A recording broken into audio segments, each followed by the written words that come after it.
Let's bring it back to the studio now. And Selim Atalay, journalist and commentator for 24 TV in Istanbul, joins us here in the studio. Thanks so much for coming in. I'm really interested to get your sentiments here on what Barnett Rubin was saying there from New Delhi.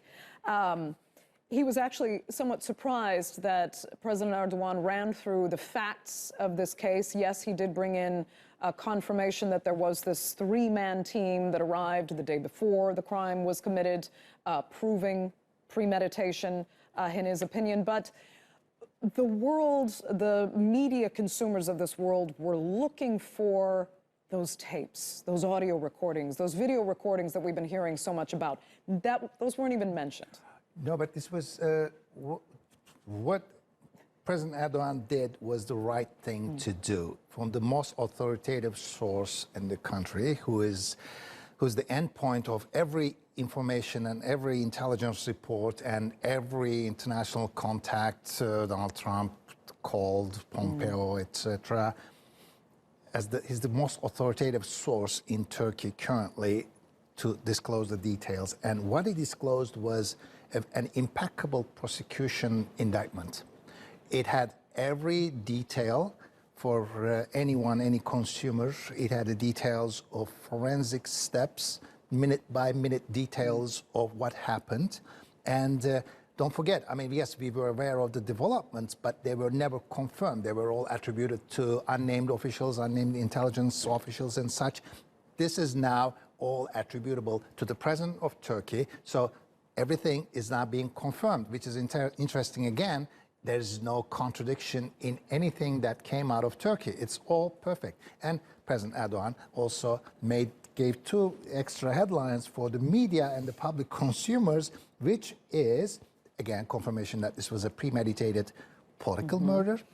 But President Erdogan asked, who is responsible? And I got the feeling that he knows the answer, and I think we all know the answer.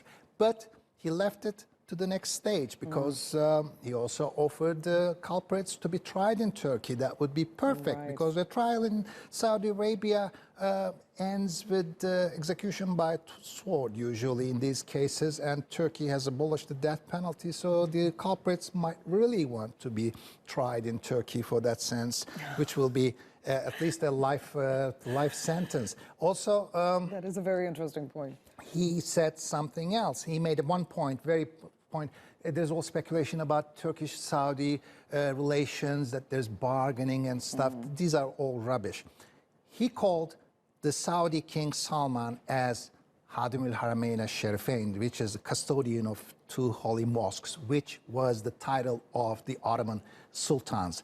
Ottoman sultans carried that as the caliphs, and now lately, for political reasons, Saudi kings have been using it since King Fahd. Turkey also accepts that, and he called the king as the custodian of the holy mosques, which meant the authority and the legitimacy of the king is not in dispute. But there's only one person that he didn't mention in this whole huge indictment. That's Prince MBS.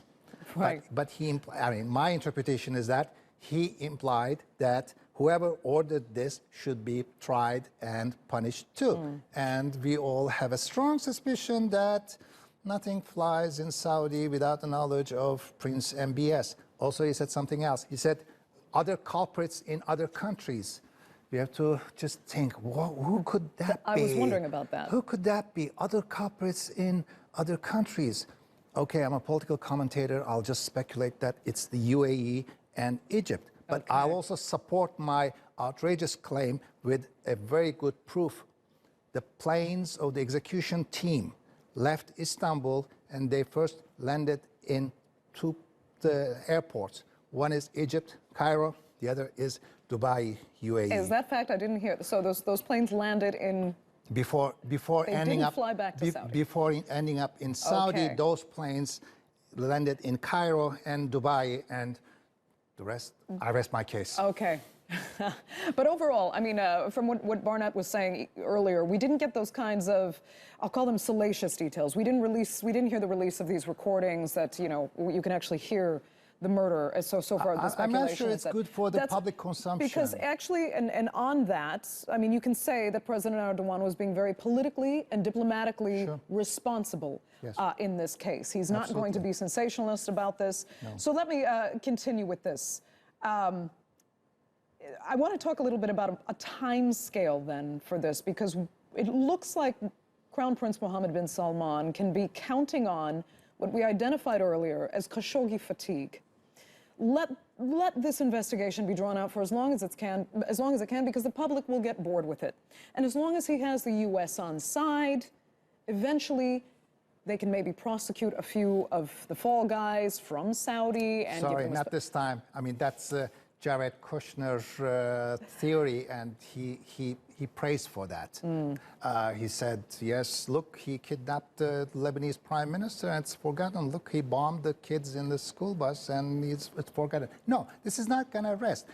Turkey is not going to leave it, and the whole Middle East is watching, and every second, actually, some taboos in the Middle East is crumbling.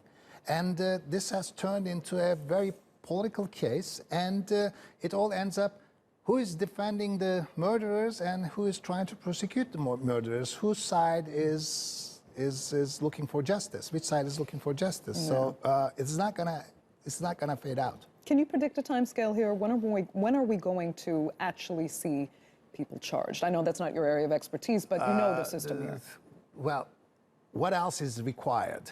I mean, the one thing might be just the U.S. side has been insisting on this smoking gun theory. I'm wondering how, it's pretty early now in the White House, but I'm sure there are very nervous people watching TV and watching us and drinking lots of coffee and trying to figure out what they'll tell President Trump. Actually, he might be up pretty soon. Yeah.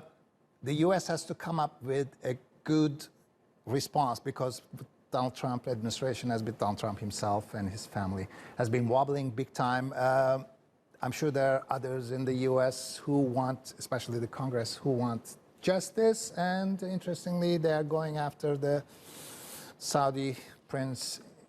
If you heard from the Congress. Right. Selim, I'm going to bring up something with you that I had started to speak to our editor-at-large, Craig Capitas, with just before we cut to break, because it is amazing. If you look at the history of the U.S. relationship with certain undesirable Middle East leaders that we've seen in the past, we're now watching a U.S. administration that is willing to go to bat, in the most extreme sense, if I can put it that way, for someone as unpredictable, really, as Mohammed bin Salman. The United States has done that before. As we said, Saddam Hussein used to be their man in the Middle East. Well, Saddam Hussein was more stable than MBS, actually. He was more predictable. The U.S. doesn't judge its allies, that's true, but the U.S. needs reliable and consistent allies who wouldn't call embarrassment, who wouldn't cause blowbacks. MBS is a loose cannon. He's a loose cannon. Saddam Hussein was a loose cannon. The United States was allied with the Taliban because it was a bulwark against. All these relationships have come back to haunt them. Do you think, again, we're seeing the repetition of that pattern of just this short-term vision, immediate economic benefits without looking at what kind of consequences there might be in the long term? A moralistic foreign policy, the U.S. has been debating that in the last few decades, moralistic or realist foreign policy. The U.S. is going to behave as U.S. does. There's no dispute in that. But what's different this time is Donald Trump's personal preferences, which we know that are not really based on facts, but hugely on emotions. He's defending his arms sales to Saudi Arabia, which is time and again proven and calculated that it's not 110 billion. That's not true. His other envisaged projects are not holding up. So the U.S. interests are there. The U.S. would very much like to have Saudi Arabia as a stable and connected country, as an ally, yes, but some alliances are trouble, and some alliances with certain people are not worth the trouble. So they can always have alternate rulers as long as the country stays. But at this rate, we're going to dispute whether Saudi is stable enough to stay integrated. Okay. Let's go into that. Okay. Selim Atalay, we'll leave it Thank there you. for now. Thanks so much, as always, for you. coming in and sharing your perspective.